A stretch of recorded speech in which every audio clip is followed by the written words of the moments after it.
while Scott's pulling that up, I just want to introduce myself. I'm Jill Deppe. I'm with the National Audubon Society. And have actually shifted the title of my talk a little bit. I've broadened it to focus on more than just the Bird Migration Explorer, which is an interactive platform we just launched. Can I just This, yep, or this. Either one. So let me tell you a bit about what we're doing, and this I can go through really quickly. We're having a biodiversity crisis. Hugh Barron and his colleagues demonstrated that we've lost 30% of the North American birds since the 1970s, my lifespan. And we know Audubon has done science showing that, going forward, more than 3/4 of our species are on the, potentially going towards extinction. Now, Audubon's mission as a nonprofit, I always like to remind people what our mission is. It's to protect birds and the places they need to thrive now and into the future. But we also, like to tell people that obviously birds are environmental indicators, and what's good for birds is also good for people. Clean air, clean water, green space. The one thing about Audubon that's really fantastic about working there, I came to Audubon from academia, and Audubon really works at the intersection of science, policy, conservation, and engagement. We're a science-based organization, so we use the science to define what we're doing in the scientific realm. And we're doing that so we can make solid, effective conservation decisions. But what's awesome about Audubon is that we have more than 1.7 million members, supporters that are regularly engaged for conservation. We have 450 chapters, 150 campus chapters scattered across the United States. We have centers, we have sanctuaries, we have state offices. Audubon likes to say we're local everywhere. At least in the United States we are. So when we have something that we need help with, we have a nice grassroots effort behind us. But we also know that a lot of the species we're looking to protect, most of the loss, those 30% of the birds lost, the vast majority were migratory birds. So Audubon has embraced the need to really invest in hemispheric conservation. And with that, we're expanding our international program, and these areas highlighted, the blue areas, are areas, countries we're already working. We're going to be expanding to those green countries. Again, here we're local in a lot of places, not because Audubon's actually doing the work, but we partner and support the local organizations who are doing the work. The Migratory Bird Initiative is a new program within Audubon. It's been there, it's launched 4 years ago. And really our motto is to produce actionable science for conservation and policy. We co-develop our science products with the end users. So we work with folks who are doing the policy, they're on Capitol Hill, they're doing campaign advocacy, or they're actually doing restoration on the ground. We create the science or produce the science that informs their work. We also are working on strategic investments. We're doing it right now with the organization, but we also have programs in Latin America where we are looking to strategically invest funds by supporting local conservation work.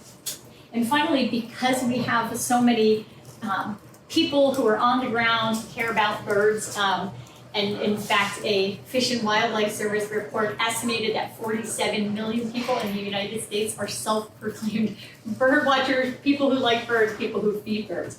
So that's actually only 10 million, still a large number. So what we're trying to do with the Migratory Bird Initiative and with the Explorer that I'm going to show you is to show people when we coordinate being local everywhere, that has a hemispheric impact. So we can scale those local actions.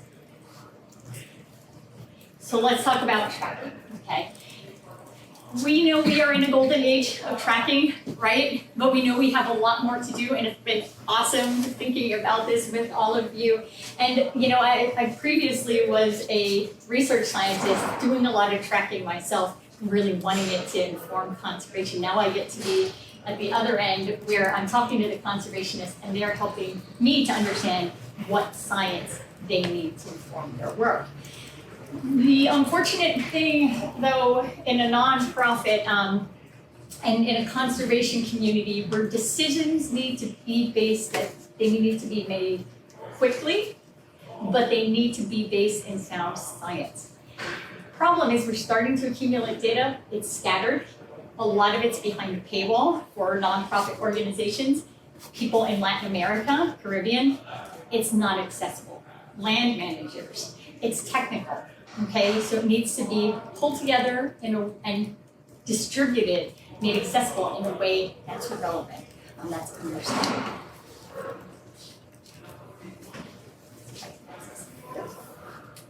So the Migratory Bird Initiative, what we're doing, we are not going out, my team does not go out and collect data, but we are consolidating data, that tracking data, other types of observations, and they are collected by scientists, they're collected by institutions, and we're pulling them together to reveal, where, when, and how we need to invest to conserve birds. Now, so far after 4 years, and we've talked about this a lot, there are different sensors, there are different tracking techniques, time resolution, spatial resolution. They're in different locations, some of them are on people's hard drives. And so we spent 4 years pulling these data together, okay? We have tracking, pathway data, we have connectivity data, these are place-to-place connections. A lot of these come from the USGS bird banding lab, they're re-encounter data, but they also come from genetic connectivity and MOTIS, not MOTIS, but MOTIS, which is a tracking system, which often gives us connectivity. And then we have Cornell Lab of Ornithology takes community science observations and they model weekly abundances of birds across the hemisphere. I can't reiterate enough that these are all data that were generously shared with Audubon. They were entrusted to us so that we could take the information and use it for conservation. Something that as an academic, I really wanted to do. And now sort of I'm like living my dream, right? We cannot do this by ourselves, and I'm really happy to say that I can look out in this audience, and Rick and Autumn Lynn and Scott and Pete have actually contributed their data to us, but they are partners with us, thought partners. How do we use this science in the most effective way? And so right now we have, these partners and also technology partners, but we have more than 280 scientists, institutions, and agencies who have contributed data. Now I want to talk about higher level products. So I'm going to talk about 3 things, mostly the Bird Migration Explorer. I'll quickly talk about integrating data to map migratory patterns and also utilizing tracking technology for outreach and engagement. The Bird Migration Explorer, this was launched on September 15th. It is an interactive digital platform that combines different types of science, a lot of it tracking data. And it's really used for 4 purposes. We want to engage people in migration, non-scientists. We want the information to be visible. We want it to be understandable. There's no science jargon on here. We really need to do that well. This map here is 13,000 tracks of more than 9,000 species. We start to see which areas are important. We've created this platform also for our policy makers, those who are engaged in advocacy, and those who are doing education and conservation. The tool was designed by collecting feedback from the people who would use it. So we didn't design it and let them come. We let them tell us what they needed. We designed it to suit their needs. Our policy team this fall, the legislative session in the Senate, this legislative session, they are talking about a bill that will increase funding for the Neotropical Migratory Bird Conservation Act. They are taking this map and they're showing it to policymakers to show them that in order to protect migratory birds, we need to invest across the hemisphere, not just in the United States. These data look very familiar to Scott because these are Scott's data. These are flammulated owls. And what we can see is we are visualizing this movement. You don't need to be a scientist to understand that we are looking at birds moving across the hemisphere. Engagement, we show this at our centers in this region. People who walk into a center, they're like, oh my gosh, that's super cool. We're using it, again, as a way to show people why we care about migratory birds and why we should be investing internationally. But again, this is not possible unless we have people who are graciously sharing hard-earned data. It's about bringing those data together. So an important part of this is making sure that we acknowledge our data contributors. So Scott's on there, we have Cornell on there, USG is from their banking data. Because we want to also use this to foster collaborations and partnerships. So now everybody knows if they want to work with flammulated owls, they should really get Scott on the phone. This is another species, but here's where we talk about, and I think Toby mentioned it today, we have such different data. When we bring them together collectively, we gain new insights. They're complementary. So these brown dots, these stippled dots are eBird records. The purple dots are geolocators with a lower spatial resolution. Sometimes, when you see these purple dots, sometimes they just sort of like fade out and become these gray purple shadows because we lose our ability to accurately identify where they are during those equinoxes because they're solar, they're light level geolocators. These yellow dots, that's automated radio telemetry. Different spatial resolution, temporal resolution, accuracy. They tell us different information. Without the telemetry, there are no eBird records here. We don't have anything. We had no idea until this time when we plotted these from different researchers that they're using this area a lot. It's hard to protect them across the year if we don't know where they are. And so telemetry allows us to do that. This is just another example. This is wood thrush. Wood thrush is a species that relies on healthy forests. Several of our states along the Atlantic Flyway have a healthy forest initiative. So they are now able to show their different audiences, their different states, right? So they are in North Carolina, they're in New York, they're in Vermont, Connecticut. They're able to talk those states work together to explain to their states, hey, we need to work together with adjacent states that are sharing our resources. We need to work on this healthy forest initiative, not as a single state, but as a collective. And they're using this to fundraise so that donors are going to start investing not in a single place, but multiple places. We also have these connections maps. This is New Orleans at the mouth of the Mississippi River. We can look at this site and all of these purple hexagons tell us that these are places that migratory birds that use the Mississippi, the mouth of the Mississippi River. At some point, these birds travel all the way up to the coastal slope in Alaska and they go all the way down to southern Chile. So what the conservation, the restoration, the stewardship for coastal nesting species where when they're breeding, we try to keep them people away from, those nests, those local conservation actions have a hemispheric impact. We also know that if I live in Louisiana, one way to engage people with migratory birds and their conservation is show them where their local migratory birds go. Where does my wood thrush go? I'm in Louisiana. Where do my birds go? And when we show them that they're going to Chile, they now have this different sense of responsibility for things that are going on to impact birds in Chile. Our state wildlife agencies are state offices within Audubon. We have our Audubon Louisiana, our Audubon Delta office, and they know that their birds are not staying in Louisiana, they're going to other places. So they are looking to the explorer to help them figure out who are those other conservation organizations working on birds that use Louisiana and benefit from our restoration.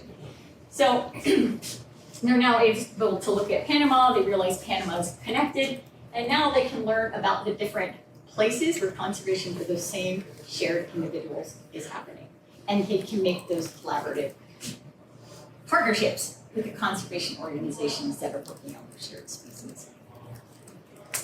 We just had, so this is an example where the more charitable foundation has been investing in restoration and conservation in North Carolina, but they're also very interested, they have vested interests in Long Island and also the Bahamas. We've now been able to show that piping plovers, the same individuals will use those same places. So if they invest in those other areas, they will maximize their return on investment in North Carolina. One more quick example. 2020, the New York Attorney General Office contacted Audubon and they said there's a coastal plains oil and gas leasing program that's coming up. And so New York said, well, are we connected in any way to the coastal plain? And so they came to us and they said, are there any shared, not just shared species, but shared individuals? And we were able to use the data to show that there is a direct connection between the Arctic coastal plain, where the oil and gas leasing program would occur, direct connection between New York. So what that means is they were able to establish legal standing, which means that their interests in New York would be directly impacted. They joined a lawsuit with 13 other states and they were successful because we were able to show these connections. Just an idea here, our centers and our chapters are seeing how these pathways connect them so they can start coordinating. I want to just say because I think I'm over time. No, I was just controlling Scott because he's the host. Oh, because he guaranteed he would stay on time. Yeah, Well, I want to show you one more thing quickly here, in that the Explorer is our public-facing tool. If you know people who are doing conservation, anyone can come to it. It's free. There's no barrier to entry. You don't have to give us your email. Okay? It's in Spanish, so it's also accessible outside the United States.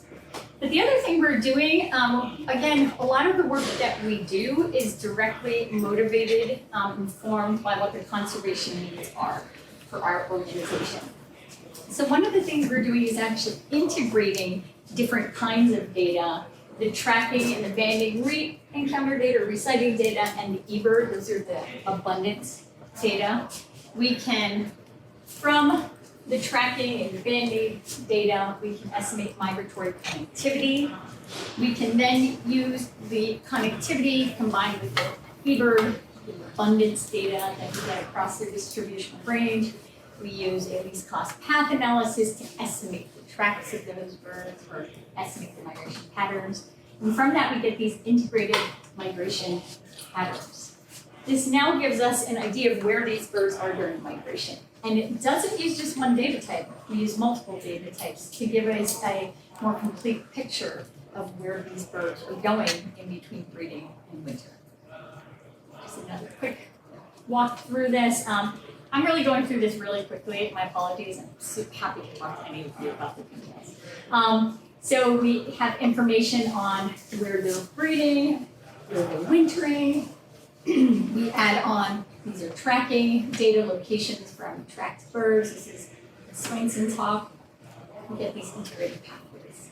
This is for each species. So let's say for one species, we know their breeding range. We now know their fall migration patterns that we've modeled. We know the winter distribution, which you see, and spring migration. We combine all of those. We now know what the species distribution is across the year. We do this for 93 species. We combine them. And now what we see is now we have mapped areas that have the highest conservation value on a hemispheric scale. So it's not just local importance. We can say that this area is hemispherically important, not just important within that country or within that landscape. And it takes into account how connected those sites are and what birds need year-round. We're now, with support of NASA, are integrating this kind of prioritization information with information on human activities and environmental changes to narrow down where we need to invest. And our Audubon Americas program, which is our international program with American Bird Conservancy, BirdLife, just received $12 million from the Bayless Earth Foundation. They need to figure out where they invest that money. And this is their first part of figuring out that puzzle, and then adding on the environmental data and also finer scale use of those environments. And then one other thing I just want to point out, and Stu McKenzie isn't here. Stu McKenzie is the director of the Modus Wildlife Tracking Network. It's a land-based network. You can see existing, it's essentially a distributed array of automated telemetry stations. We tag birds, and anytime they fly by one of these stations, they're detected, and we can start putting together those detections to start seeing a route. We're building this out. There are gaps. It's not perfect, but it allows us to actually learn some information that we can't otherwise, some that finer scale information.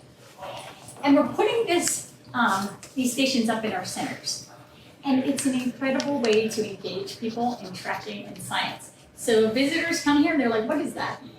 We're like, oh, it's a station, and when birds come by, they can track. They're like, where are the birds coming from?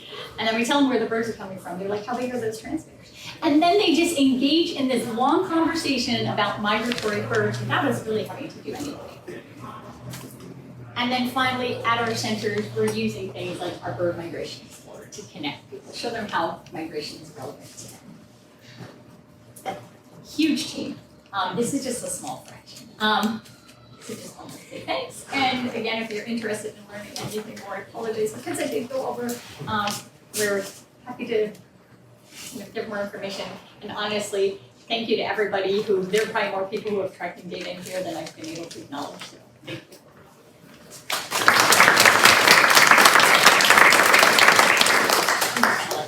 Yeah, I take it. Thanks, Joe.